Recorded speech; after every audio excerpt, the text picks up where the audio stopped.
Buenos días para todos, buenos días, honorables senadores aquí presentes, a la mesa directiva, al viceministro de Hacienda y al director de Impuestos de Aduanas y Impuestos Nacionales y Aduanas, DIAN. Yo tengo unas presentaciones. Mi nombre es Juan Carlos Jaramillo, vengo en representación de la Asociación de Fundaciones Empresariales y la Confederación de Organizaciones No Gubernamentales. Quisiera en estos minutos que tenemos unirme en muy buena medida a las palabras de mi antecesor, pero también, siguiente por favor, en una primera parte, explicarles un poco el contexto de las entidades sin ánimo de lucro.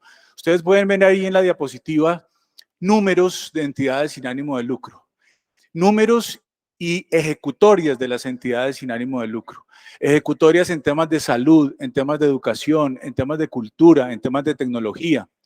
Y básicamente eso lo que nos muestra es una heterogeneidad del sector no lucrativo. Aquí convivimos con esa heterogeneidad que lleva asimismo a una heterogeneidad en el tema legal, en el tema de registro, en el tema de control, inspección y vigilancia. En el tema tributario, no todas las entidades sin ánimo de lucro participan de un mismo régimen tributario. Hay entidades sin ánimo de lucro no contribuyentes, hay entidades sin ánimo de lucro contribuyentes del régimen tributario especial. Entonces, este número lo que está mostrando es, habida cuenta de una información tomada de la SECON, de la Confederación, 208.230 entidades sin ánimo de lucro que se han identificado y que tienen un relacionamiento importante con la Confederación. Quisiera en la siguiente diapositiva, por favor, explicarles o comentarles que de esas 280.230, la siguiente, por favor, de esas 208.230, hay 68.297 entidades sin ánimo de lucro que nos interesan en el sector, porque es el sector que aglutina corporaciones, asociaciones, fundaciones, etcétera, etcétera, en distintos campos y con distintos niveles de ejecutoria en actividades meritorias estimuladas fiscalmente. En ese sentido, de esas 68.297 entidades sin ánimo de lucro, hay 270 entidades sin ánimo de lucro que tienen estrecha relación con la Asociación de Fundaciones Empresariales y con la Confederación de Organizaciones No Gubernamentales.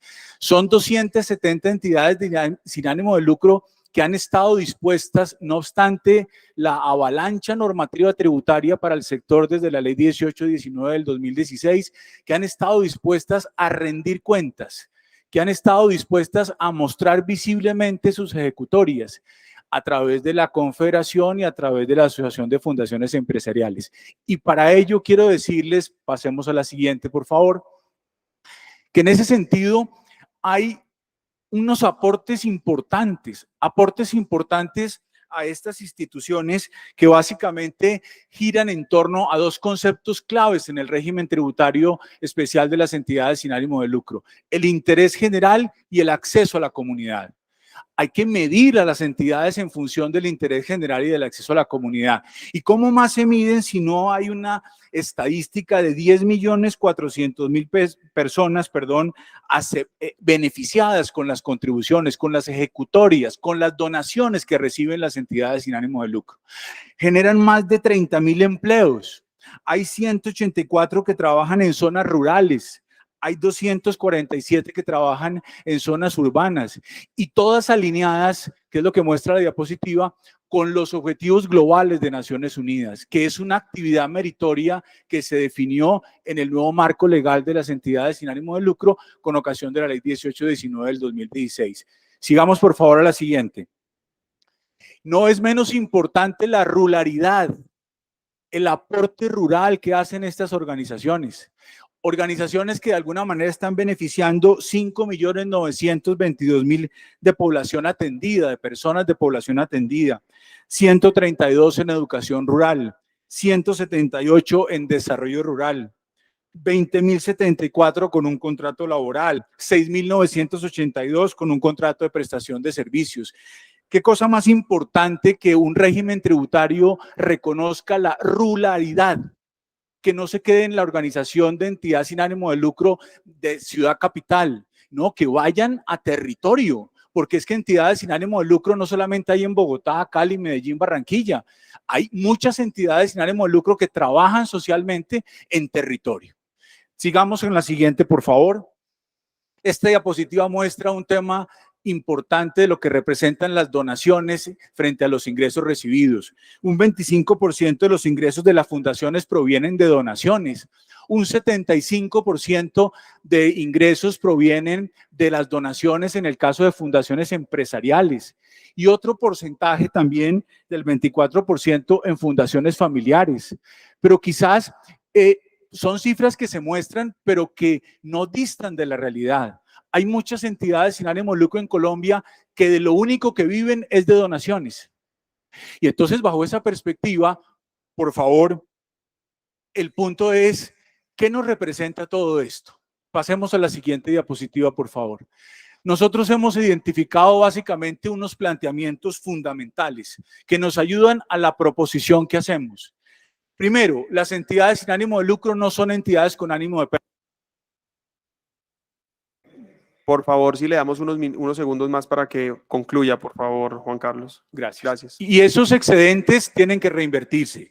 Lo segundo, no obedece a la generalidad que las entidades sin ánimo de lucro sean evasoras de impuestos. Por el contrario, ya existen controles. Y entonces, si existen controles, ¿por qué un control más? ¿Por qué un control más? ¿Por qué un límite más? ¿Por qué un artículo 259-1 pretende imponer unas normas en donde el donante, si incurre en esos beneficios, tiene que calcular un valor a cargo adicional? ¿Por donar a entidades sin ánimo de lucro? Eso es lo que está previendo el artículo 251-1 del Estatuto Tributario. Por eso es que nosotros en nuestra proposición estamos solicitando de los honorables congresistas de la mesa directiva que nos atiendan ese llamado. Hay que revisar por qué el artículo 257 está incluido dentro de ese artículo 251 59-1. ¿Por qué el artículo 256 sí se excluye? Cuando el artículo 256 trata donaciones a universidades para financiar becas y créditos en estratos 1, 2 y 3. Si las universidades también son del régimen tributario especial, y por qué una fundación que no es universidad va a negarse o va a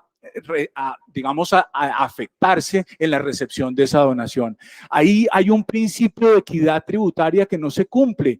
Me parece que claramente la equidad no es igualdad matemática, no es igualdad aritmética, lo ha dicho la Corte Constitucional en muchos pronunciamientos.